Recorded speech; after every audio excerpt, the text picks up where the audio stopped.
ছোট content creator হলে নাকি পিআর পাওয়া যায় না। আজ তাহলে আমার মতন ছোট কন্টেন্ট ক্রিয়েটরদের নিয়েই কথা বলি।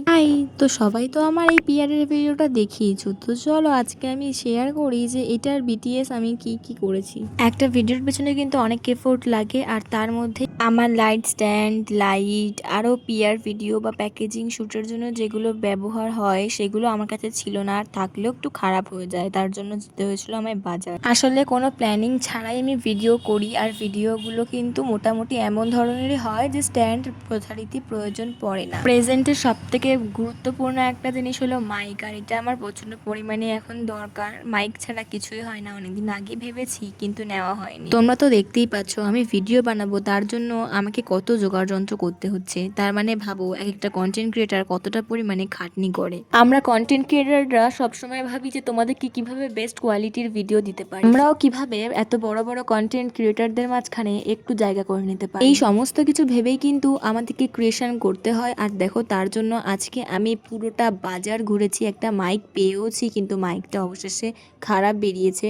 তাই আমি তোমাদেরকে এখনও স্টিল ফোনেই ভয়েস ওভার দিয়ে তোমাদেরকে সবটা দেখাচ্ছি। ইচ্ছে তো অনেকটাই আছে যে আমিও সবার মতন কন্টেন্ট বানাবো, আমিও পিআর পাবো, আমিও পেইড প্রমোশন করব, কিন্তু সব কিছুই কিন্তু এফোর্ট ছাড়া কিছুই সম্ভব হবে না। যেমন আমাকেই ধরো, আমি মাঝে মাঝে ভিডিওস আপলোড করি, আর যখন দেখি আমার একদম ভিউজ আসছে না তখন একেবারে ব্রেকডাউন করে ঘরেই বসে থাকি। আজকে যেই শ্যুটটা করেছি ওটার পিছনে ছিল আমার মা।